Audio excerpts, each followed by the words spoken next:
So మనం కాలభైరవుని గుడిలోకి వెళ్ళడానికి అయితే ఇక్కడ పువ్వులు అన్నీ తీసుకోవాలి. మనం ఏ విధంగా మన ఊర్లో గుళ్ళకి వెళ్ళేటప్పుడు పువ్వులు, కొబ్బరికాయ, టెంకాయ ఇవన్నీ అలా తీసుకుంటామో ఇక్కడ కొంచెం కొత్తగా ఉంది, శంఖం పువ్వులు దండిస్తున్నారు. మనం అక్కడ చామంతి పువ్వులు, బంతి పూలు దండ తీసుకెళ్తాం కదా, అలా ఇక్కడ మనకి శంఖం పువ్వులు, నీలం శంఖం పువ్వులు దండిస్తున్నారు.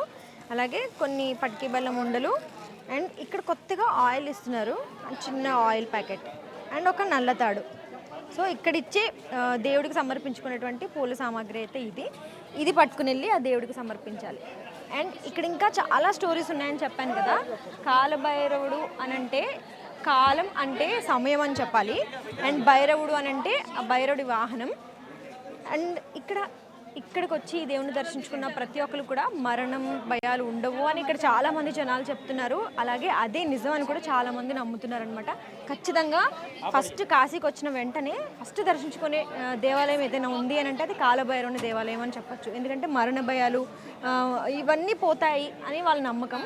ముందైతే మనం లోపలికి వెళ్ళి పూలని దేవుడికి సమర్పించి మనం కూడా ప్రశాంతంగా దండం పెట్టుకొని వచ్చేద్దాం. నాతో పాటు రండి. ఇక్కడ ఈ దండం తెప్పించుకుంటే మనం చేసిన పాపాలు, మనకున్న దోషాలు పోతాయనేసి ఇక్కడ వాళ్ళ నమ్మకం.